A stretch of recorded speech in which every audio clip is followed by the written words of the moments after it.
So we're now on module 4, and this is all about tools for automating your business.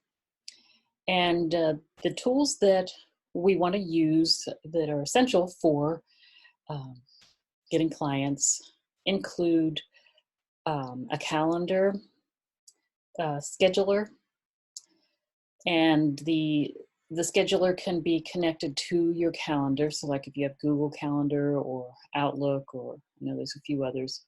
Google Calendar is the easiest one to use.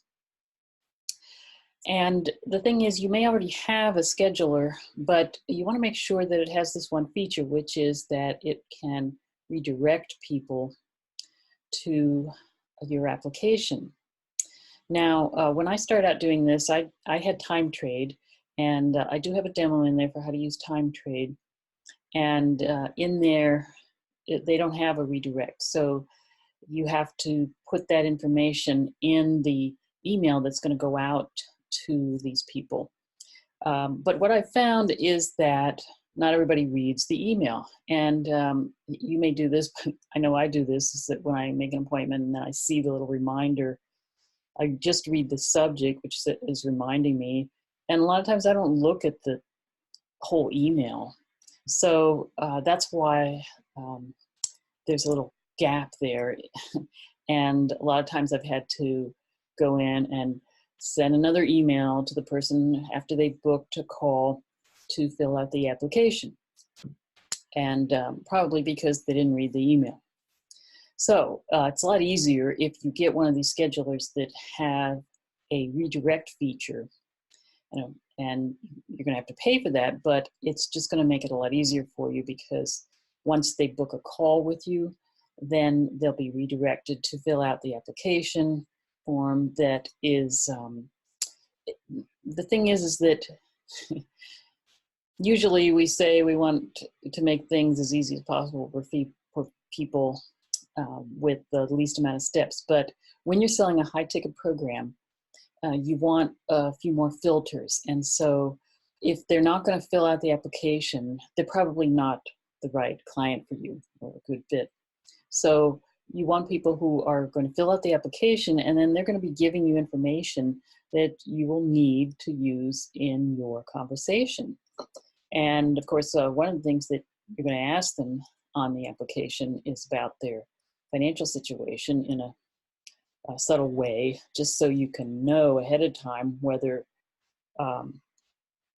they're going to be able and willing to purchase something from you. Now, even if they say that they don't have any resources, if you're really booked, you can just disqualify them and send them an email saying that they're not actually qualified for this program. But if you're needing clients, it doesn't hurt to practice your conversation with people. And the thing is, even if they say they don't have any resources to invest, if you really have convinced them that this is something that they want, they may find the resources. So anyway, that's just a little tip about that. So that's why we have the sequence of that they're going to book a call with you, and then they're going to fill out this application. Now, another point is that if you have them fill out the application first, a lot of times they won't book the appointment. And you have to send them an email saying, do you want to book an appointment? And so most of the high-level coaches now recommend that you have them book the appointment first and then have them fill out the application. So the schedulers that have this redirect feature are Setmore, Calendly, and Schedule Once. I'm recommending Calendly, that's the one I use, or Setmore. I've also used that in the past. Schedule Once is a little more complicated to set up, and you can only pay for it annually. So if you have that one already, you can use it because it has that redirect feature, but you have to get the high-level version, and they require that you pay for it annually, and they don't include that redirect feature in the free trial.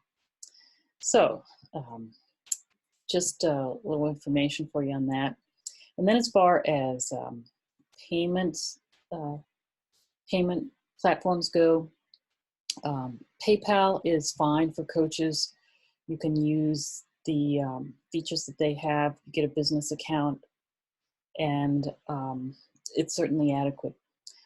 If you want to use advanced software such as ClickFunnels or Infusionsoft, you may want to use something that interfaces with them. And the one that I found so far is Stripe. And you may have that anyway because Stripe is like Square. You can use it to process any kind of payments with it over the phone as well as on your website. So, but I recommend starting out with PayPal. Stripe is a little more complicated to set up, and in fact, too complicated for me to even do a demo on it.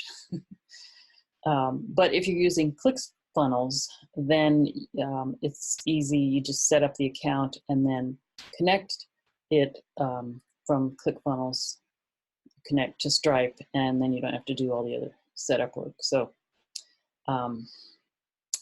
that's how that works. And then the other thing that you'll want to have is an autoresponder. And that's because in the process of finding and getting clients, you're also going to be building a list because, as I have said in previous talks and modules, not everyone is going to be ready to purchase when you contact them.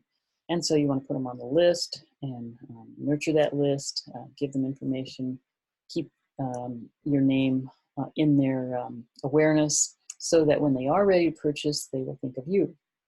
And so with the autoresponder, you can set it up so that you have a series of emails that goes out automatically. You only set that up once, and that just keeps them engaged and keeps your name in front of them, and also gives them good content and information. And then periodically you will make your offer again and see if they're ready. So the rest of this module consists of videos of demonstrating these different tools and how to use them. And